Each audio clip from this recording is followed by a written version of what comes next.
Hello everyone and welcome to my channel. My name is Crown and today we are going to have some more stories that I hope that you will enjoy. But before we start, it would be so much appreciated if you would subscribe to the channel, like the video if you enjoyed it, and maybe leave a comment down below. These simple clicks would mean a lot to the future of this channel and really reward the effort that I put in every day.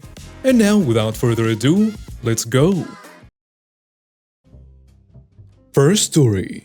Making fun of my disabilities, prepare for some sweet revenge. So this story starts when I was around 10 years old. I was in primary school, which for those who don't know is like the years before going into high school/middle, and it's basically just the years that prepare you for what the harder next couple of years will be like. Now on to the bullying. I was at this school for most of primary school life. I later changed schools, but we will talk about that later. I was born with a couple of disabilities. These were high-functioning autism, severe ADHD, and horrible anxiety, plus another few I won't mention. In short, growing up wasn't easy for me, and I kind of did things differently. This is where it all starts. I go to an all-boys school, pretty expensive, and we could barely afford to send me, but my parents really wanted me to do as well as I could. This means I was surrounded by a bunch of entitled kids who were really given everything they wanted within a second of asking. One entitled kid, which we will call TJ, was one of the first people to realize I was different, and he immediately took advantage of it. Now TJ had this little group of friends which I guess owned the grade. They made my life miserable. I got called relentless names, I was teased, had my food thrown around, and even at a point was beaten up behind the school toilets. Every day they tormented me and I always came home sad and just, well, depressed. They had truly made me feel worthless and had also completely shattered my self-confidence. But that all changed on one very special day. It was a normal school day, the boys had seen me and had dealt out their daily abuse, and I was feeling once again horrible. My food had been thrown out of my bag and all the stuff that usually happened, well, happened. But the reason this day was so special was because it was a day that I had one of my best ideas I've ever had. I just recently got a new iPod from my parents, and this iPod came with a voice recorder. You may be able to tell where this is going. My idea was to turn on my voice recorder and pop it into my pocket and record what the boys said to me. And well, it went extremely well. Due to the bullying lasting around 3 years at the current time, I was 13 now, I knew where the boys usually hung out. So with a burst of bravery that came out of nowhere, I walked straight into their friend group and, well, I think you can guess what happened. After recording their verbal abuse, I took that recording straight to the headmaster's office. The good thing about my headmaster was that he actually understood me and helped me in my times of need. I always went to him when I was being bullied, and he did everything he could with the power he had, which was not much as there was really nothing he could do except tell them off due to no evidence. I ran into his office and without even saying anything started playing the voice recorder. Due to the evidence I had collected, the headmaster had the ability to serve out some real punishments. The recording was sent to the boys' parents, who must have been startled that their boy, who they had sent to a very expensive school, was not the golden image they thought they were.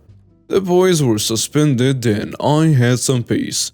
Eventually, my parents decided that it would be best for both financial reasons for them and mental reasons for me to move schools. I'm currently 16, studying a high-level medicine course in the hope of becoming an anesthetist. I've got a good group of friends who I'm so thankful for, and to be honest, I couldn't be any happier. P.S. I recently found out TJ, the one I mentioned earlier, could be potentially going to juvenile for potential theft and destruction of property. So yeah, I'm happy I'm no longer connected to him in any way, shape or form. I just wanted to add that you should be who you are. Do things that make you happy, and anyone who tries to bring you down can piss off. Be you. Trust me, it's amazing. Next story. Want to bully me for my disability? Have fun getting suspended for littering. I got very sick with what we now know is a life-threatening illness when I was 12. I was never great at making friends due to family issues, and so I had a small gathering of friends who I did not realize weren't really my friends and just kept me around to poke fun at me. Because I was so ill and doctors were trying to figure out why, I missed a lot of school, and at first doctors did not think I'd pull through. But after missing a decent amount of school, I got a bit more stable and began being tutored from home to make up for the work I missed. I worked hard so I could move into the next grade with all my friends, and it paid off. I made it. But when I was doing well enough to be able to go to school for a couple days a week, I realized one of my so-called friends had begun really tearing into my reputation at school hard.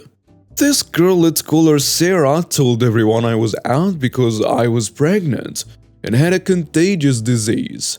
Everyone in school was laughing and making fun of me. I was being called horrible things, and she even told me to kill myself. I was only 13 for God's sake. And it was very hard emotionally and physically for me to deal with all of this, especially after she began physically bullying me as well. When I told the school, they brought her in and we spoke together. It just made it worse. They started brushing off when I'd come in and tell me she was getting worse, causing me to be more depressed than before. After months of dealing with this all, I heard about our annual class field trip. It was a glammed up version of camping, heated cabins, carnival rides and equipment, a lake for boating and even horse stables. It was a talk of the year and everyone was going. It took weeks of begging my parents for them to agree I could go. The conditions were that I had to have the school nurse as my chaperone, and I could only stay one night, whereas everyone else stayed 2 nights and 3 days. I was so excited to finally be able to do something normal that did not involve hospitals and tests and treatments. Everyone in school chose their groups quickly. My friend group filled their cabins, so Sarah and I were the odd ones out. We got placed in a cabin with a bunch of other girls who were also extras in their friend groups.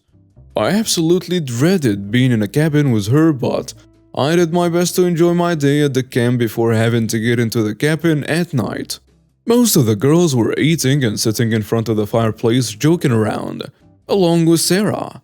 Everyone was complaining about how this large group of popular girls got a boat cabin. The boat cabin was the best cabin, the only one with 2 stories and overlooking the lake. They had better beds, more room, a full kitchen, more showers, and a balcony. These popular girls had convinced the principal via their parents to let them stay there. Everyone was jealous. Right then and there I formed my revenge plan on Sarah. I began to tell the other girls that we should totally prank those boat cabin girls. They all eagerly listened as I told them to grab rolls of toilet paper, baby soap 1 had brought for showering, and toothpaste. Sitting in front of this all, I told them that only one person should go so no one would see. Everyone fought over who got to be the one to go and stick it to those boat cabin girls. Seeing as it was my idea, I suggested Sarah go. I hyped her up, telling her she was the fastest in a gym class and she'd be done quickly and quietly. And the girls nodded in agreement. After waiting until it was early in the morning around 2 a.m., we opened a window and sent Sarah on her way to the cabin with the supplies. She came back 30 minutes later. She posted to everyone how it was her idea first and how she did it. She took credit for it, making it even better. They all played music and celebrated our accomplishment before going to bed. The next morning, the boat cabin girls were pissed. I have to give it to Sarah. She did an amazing job. I rushed to the boat cabin before my parents came to see what she had done. The entire place was coated in damp, mushy toilet paper. It had rained a bit overnight and the toilet paper was stuck on the roof and deck. It couldn't easily be taken off. It was going to have to be scraped off. Some had flitted into some bushes and on the lakeside before it had rained, where it now sat in piles mush. The door to the cabin had been unlocked, so on top of putting some toothpaste all over the porch, she had put some baby oil on all the doorknobs and floor inside. She put toothpaste on the girls' pillows as they slept so they would roll into it. The girls from the cabin were livid. They all had to shower that morning to get the toothpaste out of their hair, some in cold water. Most had fallen upon getting out of bed thanks to the baby soap on the tiled floor. They had to clean the mess inside before even realizing the mess outside. Sarah was boasting about it, telling everyone from other cabins how she pranked those girls. People all sat in front of her as she told the story of how she did it all, and I knew what was coming. I left early. My parents came to pick me up and I got in a car and left, sadly missing out on what would happen next. Before I left, I mentioned to a teacher that Sarah had done something bad the night before and that she wouldn't listen to me when I told her to stay in the cabin. The next week in school, I heard Sarah got suspended.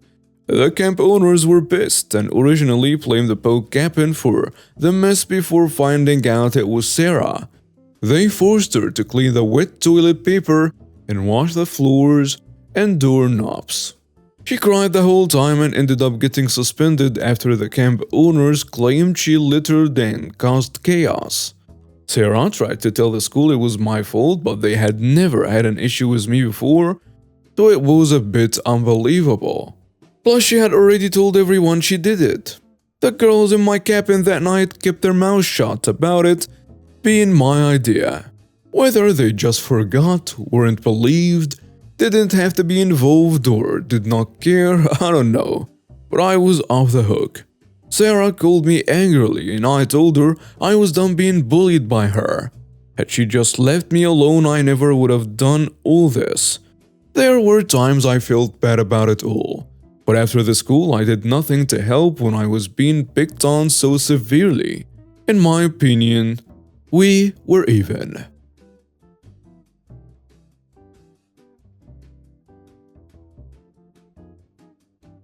Next story. She kept the receipts and got the vice principal removed from his job. For the sole purpose of not getting you guys confused, you need to know that this is one of the very rare stories out there that has a Karen in it, but she's not the villain by any means. Enjoy. My best friend Karen is a first grade teacher, and as soon as she told me the story, it gave me such a sense of justice that I knew I had to retell it here. 2 years ago, Karen had a student named Xavier. Sweet little 6-year-old boy when things were good, but his parents had just gotten divorced and his mom wasn't that great even before she was out of the picture. His dad was quite disengaged from both his son's behavior and his IEP, Individualized Education Plan. Rather understandably, Xavier acted out in class. He'd refuse to listen to Karen, push other kids, and disrupt class in more ways than I could possibly list.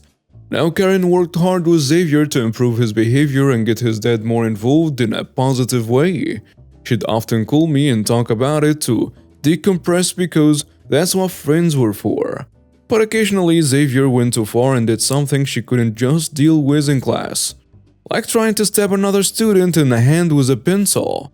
On those occasions, she wrote him up with a referral and sent him to the vice principal. But surprise, surprise, the vice principal was absolutely no help whatsoever. He'd joke around with Xavier, refused to address the problem Karen sent Xavier there for, give him candy and then lecture Karen for writing up a 6-year-old for any reason because it reflected badly on the vice principal. I'm pretty sure this has to do with the nonsense known as merit pay, but whatever. Unfortunately, his actions made it significantly harder for Karen to help Xavier. To top it all off, Karen figured out after a few referrals that the vice principal logged into the system and erased each of Xavier's referrals, thus erasing all the evidence of Xavier's pattern of behavior. In a word, this is bad. I know nothing about education, but I still know that much at least. My brother was a holy terror in elementary school and got in so much trouble from 3rd to 6th grades that both the principal and vice principal were on a first-name basis with my mom. Those records sure did not disappear. Not in a shredder, and certainly not in a digital ether. She reported this to her higher-ups, who weren't vice principal, but they both told him about the complaint and specified that Karen was the one making the complaint. The vice principal was cold and rude to her after that. Nothing was done about it because it seemed to be a one-time thing. But now Karen knew what to do. Every time she had to write Xavier up again, which placidly because less often as the year went on, she meticulously documented everything herself, sent herself all the relevant stuff and saved the emails and the whole shebang. By the end of the year, Xavier's behavior had greatly improved thanks to her monitoring and the various ways she learned how to engage with him in the classroom. She even talked to his 2nd grade teacher to make sure the woman knew how to work with Xavier. God. Karen went above and beyond for this child. Partway through the next school year, the higher-ups come talk to Karen again, even though nothing was done about her complaint the previous year. A record has been made of it. As it turns out, another teacher had reported vice principal for doing the exact same thing to her as he's done to Karen. If she had anything related to her own ordeal, they wanted to see it. And oh boy did she. She gave them every single detail receipt she'd accumulated for the better part of a school year to compare with the vice principals, establishing a pattern of him undermining teachers via erasing students' patterns of behavior. Vice principal was quickly removed from his position as a vice principal of Karen's school, even though he wasn't technically fired. He was just moved to a different school and put in a much lesser position, and he was paid significantly less than before. Bonus: he taught history at Karen in my high school while we attended it and everyone loved him. I looked forward to telling this whole story at our union because we sure do not like him now. And now we have reached the end of today's stories. Thank you for watching and see you next time.